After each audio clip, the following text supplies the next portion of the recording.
Salut, comment allez-vous aujourd'hui? Voyager en Corée du Sud, c'est presque voyager à l'autre bout du monde. En effet, ce pays regorge de choses tellement insensées que vous aurez du mal à y croire. Voilà pourquoi aujourd'hui, je vous présente 70 choses qui n'arrivent qu'en Corée du Sud.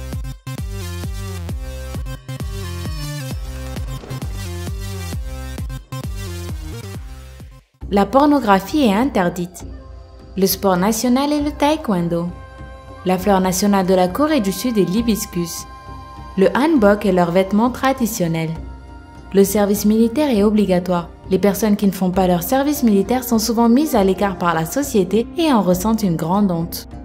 Les Sud-Coréens sont très nationalistes et la plupart d'entre eux préfèrent acheter des produits fabriqués dans leur pays en priorité. Il existe beaucoup de harcèlement en Corée du Sud. Lorsqu'un supérieur invite un employé à prendre un verre, ce dernier ne peut pas refuser.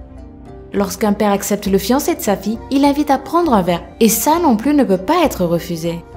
En Corée du Sud, la prostitution est interdite par la loi, mais malgré cela, elle continue d'exister. Le kimchi est un plat préparé avec du chou chinois, des épices et des piments qui accompagnent 95% des plats en Corée du Sud. La viande et les légumes coûtent extrêmement cher. Les Coréens ne se couvrent pas le nez quand ils éternuent. Il est courant qu'après avoir terminé leur classe préparatoire, les filles comme les garçons se voient offrir une chirurgie esthétique en cadeau.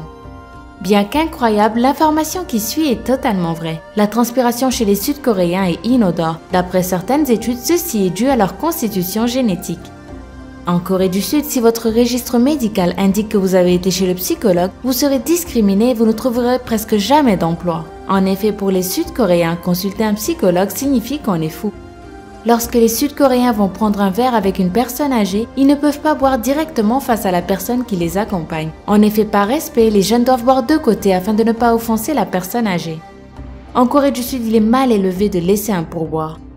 Lorsque les enfants sud-coréens fêtent leur anniversaire, on les fait choisir entre différents objets posés devant eux. C'est une coutume pour donner un indice sur leur future profession. Plusieurs Sud-Coréennes suivent des régimes extrêmes pour devenir très minces, à tel point que cela devient une maladie. Les Sud-Coréens aiment les saveurs marines. Ils ont même inventé un plat à base de crevettes au chocolat. En Corée du Sud, des milliers de personnes se suicident chaque année à cause de la pression subie dans les études et le travail. Le 14 de chaque mois est célébré en Corée du Sud. Le 14 avril, par exemple, est le jour noir où les célibataires consomment des nouilles noires. À Séoul, la capitale sud-coréenne, il est normal de voir de nombreux magasins de produits de maquillage. Il en existe en effet dans tous les coins de la ville. À Séoul également, un ticket de métro coûte approximativement $1. Mais si vous changez en passant directement d'un métro à un autobus, et si le trajet dure moins d'une demi-heure, alors l'autobus est gratuit. La plupart des Sud-Coréens sont totalement obsédés par les marques. En Corée du Sud, il existe des fans fous et extrêmes nommés les Soseon qui font des choses incroyables, comme envoyer à leur star favorite des lettres écrites avec du sang des règles ou des poils pubiens. En Corée du Sud, la plupart des salles de bain doivent être très propres, avec toujours un gel antibactérien et du papier pour nettoyer la lunette des toilettes. En Corée du Sud, la nourriture est toujours très piquante. Si vous allez en Corée du Sud et que vous demandez à un Coréen son âge, l'âge qu'il vous donnera ne correspondra pas forcément à celui qui devrait correspondre lorsque l'on fait le calcul avec la date indiquée sur sa carte d'identité. En fait, les Coréens ont une manière particulière de calculer leur âge. Les années sont comptées à partir du moment où l'enfant est dans le ventre de sa mère. C'est pour cela que les Sud-Coréens naissent en ayant déjà 1 an. La Corée du Sud est l'un des pays les plus sûrs du monde. Vous pouvez laisser votre téléphone portable, votre sac et même votre ordinateur portable dans une bibliothèque sans que personne n'y touche. Il y a énormément de cafétérias en Corée du Sud avec différentes thématiques, comme les Koyangis Café où vous pouvez prendre le thé avec votre chat. Comme au Japon, l'un des festivals les plus populaires en Corée du Sud est celui des cerisiers en fleurs. Il a lieu chaque printemps au début du mois d'avril et dure une dizaine de jours pendant lesquels tout le monde va contempler les fleurs de cet arbre. Les Sud-Coréens s'inclinent pour saluer et s'ils saluent avec une poignée de main, alors ils courbent leur dos pour montrer leur respect. Les Sud-Coréennes portent souvent des jupes très courtes mais ne mettent jamais de décolleté car on leur apprend que montrer leur sein est très mal vu. Les Sud-Coréens sont très vaniteux, il y a même des miroirs dans les stations de métro pour qu'ils puissent s'admirer à leur guise. Il est normal de voir des personnes ivres dans la rue. En Corée du Sud, il est correct de faire des bruits en mangeant, cela signifie qu'on apprécie la nourriture. Internet est gratuit dans plein d'endroits comme les bus, les métros et même les parcs. En Corée du Sud, il est normal de voir des styles et des looks hors du commun, comme par exemple des cheveux mauves chez les hommes ou des chaussettes portées avec des souliers par les femmes, sans que jamais personne n'émette le moindre jugement.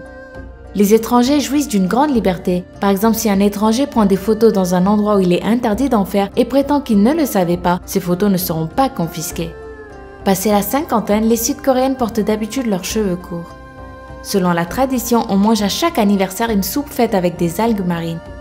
En Corée du Sud, on mange du poulpe vivant. Leur relation avec le Japon n'est pas des meilleures à cause de toutes les anciennes guerres entre les deux pays.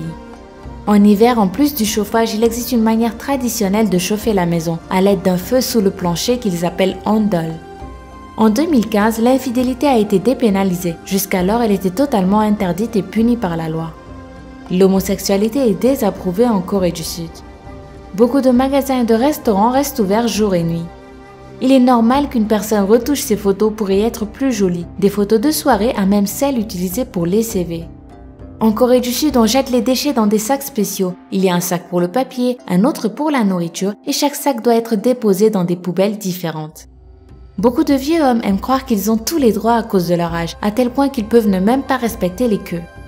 Dans certaines rues, les Sud-Coréens marchent entre les véhicules et à leur tour, les motos circulent sur les trottoirs. Bien que la K-pop soit très populaire partout dans le monde, ce genre musical n'est pas très apprécié en Corée du Sud.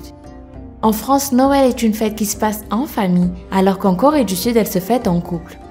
Les matières les plus étudiées en Corée du Sud sont celles liées à la technologie, à la médecine et aux lois. En Corée du Sud, il est bien vu que des personnes du même sexe se montrent très affectueuses entre elles sans qu'elles soient homosexuelles. La plupart des Sud-Coréens achètent des voitures blanches et noires. De nombreuses mères abandonnent leurs enfants dans des foyers d'accueil, et ce à cause de la discrimination dont souffrent les mères célibataires en Corée du Sud. En Corée du Sud, il existe un parc appelé Jeju Loveland qui est dédié au sexe. Dans ce parc, il existe plus de 100 sculptures en référence à ce thème.